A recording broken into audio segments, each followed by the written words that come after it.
We've been married for 3 years. My father-in-law, who was very kind to me, has passed away. After a long battle with illness, he passed away peacefully, surrounded by his family. Let's call Mom in. Yes, I agree. She's been having trouble with her legs and back, and since I work from home, I think I can provide a lot of support. We decided to invite my mother-in-law to live with us, and Liam conveyed this to the family before the funeral. But what are you saying? You're just after Mom's savings of $2 million, aren't you? But don't worry, we will live with her and take care of her. That's right. She wouldn't have to worry as much in her current home. Leave it to us. Sister-in-law's couple intervened in a rush and forcefully asserted that they would live with her. It's not about the money. We wouldn't say this because of Mom's money. It's up to Mom to decide, and I respect her decision. In response to Liam's question, the mother-in-law bowed her head and said, Thank you. Your child is still small, so I'll stay at my current house. She said she'd rely on her daughter. I've never heard about the savings. The couple were treating us as if we were villains for proposing to living together, regardless of money. Maybe she's the one who wants to get money. In the car on the way home, Liam muttered this. I agree. I definitely have that feeling. When we have time, let's check on the mother-in-law. From then on, I visited her in my spare time, and I did my best to check on her, thinking that it would reassure Liam. However, within a few months, their attitude toward the mother-in-law dramatically changed. One day, when I visited during a break from work, sister-in-law was there. She was really there. Hello, Emma. How's Mom doing? She forcibly took the cake I had brought as a gift and checked its contents, and apparently satisfied with her, she abruptly told me to come in. Come in. So I entered the house. Oh, Emma, you've come to visit. I bought a cake that you like. Please have it later. Oh, thank you. Upon seeing my mother-in-law, I noticed that she was wearing the same clothes as yesterday. If laundry is difficult for you, I can take it home, dry it, and bring it back to you. Maybe you're having trouble doing housework because you are not physically well. I'm wondering that only their laundry is usually hung outside, and I'm worried she's losing weight. If she has 3 meals a day, it won't happen. I'm fine, Emma. Thank you. But she says she's fine. You're really persistent, coming every day. Sarah cut off my words and directed her eyes at her biological mother as if she were looking at something dirty. Sarah, you said we'd take care of Mom at the time, right? So what? Sure enough, at the time, she insisted. We will take care of her to reject our offer. But what on earth is happening with my mother-in-law's situation? Because Mom's savings have been used up to buy a new car. So now she's a poor old woman with no money. Do you understand? You were saying you wanted to call her in, right? Now it costs money for her now, so you don't need her anymore. What the hell saying like this? I feel guilty for not having taken my mother-in-law at the time. She is sitting behind me, looking uncomfortable. She's your real mother, talking about money all the time. It's astonishing that you can say such things after spending her savings. Please, choose your words carefully when you say you don't need her. Please, think a little more about Mom. You're so annoying. She doesn't seem to be able to even have a discussion. Not wanting to cause any more discomfort, I called Liam to explain the situation, and we decided to have her come to our house from today. I hurriedly packed up her belongings, got her into the car, and headed for our house. Sister-in-law didn't even see us off, and my mother-in-law was surprised by my decisiveness throughout. After that, our life as a family of 4, including my mother-in-law, began. Emma, I'm sorry for being a burden on you. Especially when your child is still so small, and also you need to take care of me too. What are you talking about? Don't worry about it. We are family, aren't we? I smiled and replied. She accepted that I came from an orphanage and treated me well, like their own child. I felt so fresh and happy living with her. I'm happy living with you. And it's my first time raising a child. There are many things I don't know, so I wanted you to teach me. She smiled happily at my words. My husband, too, is delighted with the current situation, and most importantly, my mother-in-law seems to be happy living with her grandchild. However, our current situation as a couple is far from being wealthy. We were cutting back on living expenses and managing day by day. Of course, it's not all bad because I'm learning about saving techniques and I didn't want to rely too much on money for happiness. But I had a dream. I wanted to run a cafe someday. So even as a student, I had a part-time job at a popular cafe. However, taking in my mother-in-law would mean postponing my dream. No, I didn't want to give up my dream because of my family. So I dedicated myself to saving, working from home, raising my child, and taking care of daily household chores. One day, about 6 months after living with my mother-in-law, she called me in a serious storm. Emma, please come here. Yes, what is it? She handed me a thick envelope. This is your living expenses. Take it without saying anything. When I checked the contents, there were bundles of 100 bills. What? Huh? This? Money! I always save money. I rarely see bundles of bills. I could not say anything. Count it. There's $7,000, she said with a smile. Indeed, when I counted, there was exactly $7,000. I can't accept this much. I tried to refuse, but she interrupted me. I'm sorry for testing you. I was planning to see your financial sense for a year, but I didn't need to worry.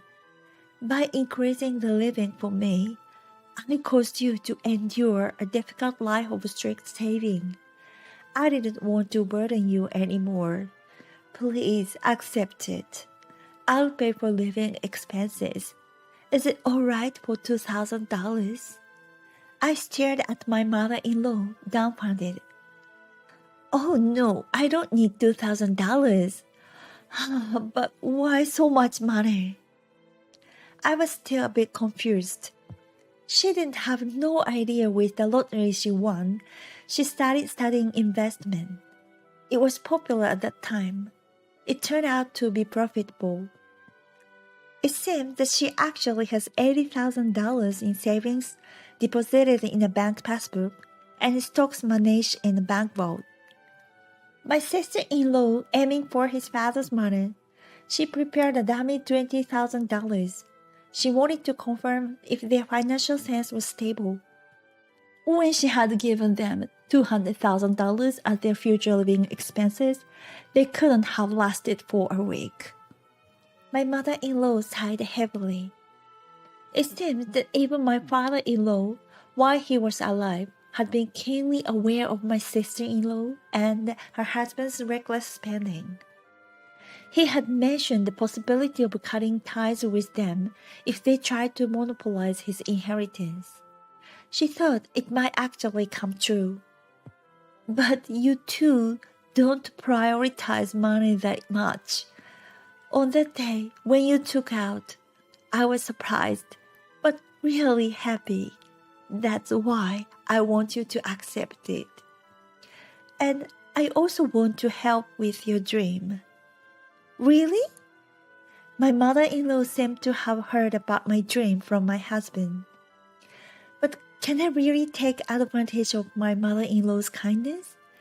I discussed it with my husband, and we decided to save money for the future. When I told my mother-in-law about it, she nodded and agreed with understanding. A few days later, my sister-in-law and her husband, who suddenly visited, bugged Em, demanding to resume living with her. Fortunately, my husband had a day off, so he dealt with them, and they left without any trouble. However, I was concerned about them. My mother-in-law saw them and suggested that we should specify a day for them to come to us since they would probably come again soon. Later, my sister-in-law and her husband agreed to the proposal and visited my mother-in-law again on the specified day and time. Mom, pack up quickly. We're going home right now. Emma, I'll have a cold iced coffee, like the one they serve at hotels. They rudely entered the house without even greeting. But what awaited them was, We've been waiting for you. Please have a seat. "How dare you?" Who are you? I'm Jung, an attorney.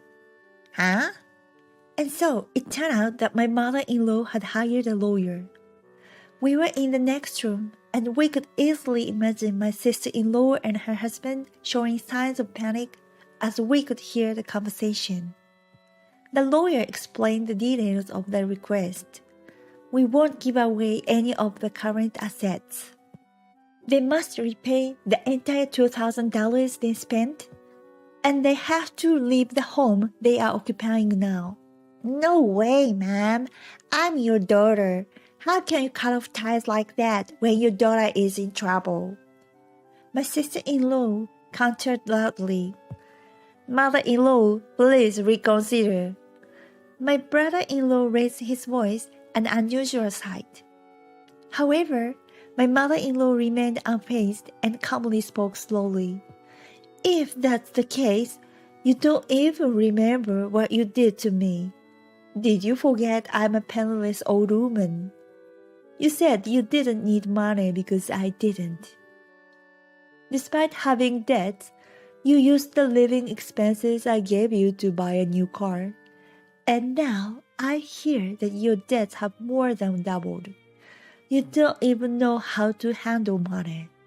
Don't borrow from others. Moving in with me at the family home was just an excuse because you couldn't afford the rent. It's your own doing. With my husband's inheritance issue, I'll also ask you to renounce your inheritance rights. I won't help you no matter what happens in the future. Keep that in mind. Unable to say anything, my sister-in-law and her husband left quietly, filled with despair after receiving an explanation from the lawyer. Fed up with her daughter and husband's refusal to the eviction order, she sold the family home. And now they were forced to leave, so no one knows where they are now. When I asked her if she had any regrets, despite being blood relatives, if you are a mother, it is sometimes necessary to let your child live alone. She replied with a clear expression. I didn't ask any further. As time passed, the amount we saved from the monthly living expenses grew larger. She once again, "You can use that money for yourselves," she told us. After talking with my husband, we decided to use it for a family trip we had been sacrificing, and the capital to open the cafe we had always dreamed of. Thanks to my mother-in-law's presence, we took a step toward our dream that we had been hesitant to pursue. There were many challenges leading up to the opening, but we managed to overcome them together. When the time for the grand opening approached, my husband quit his job at a wholesale company and assisted me in sourcing materials for the cafe, expediting the preparations.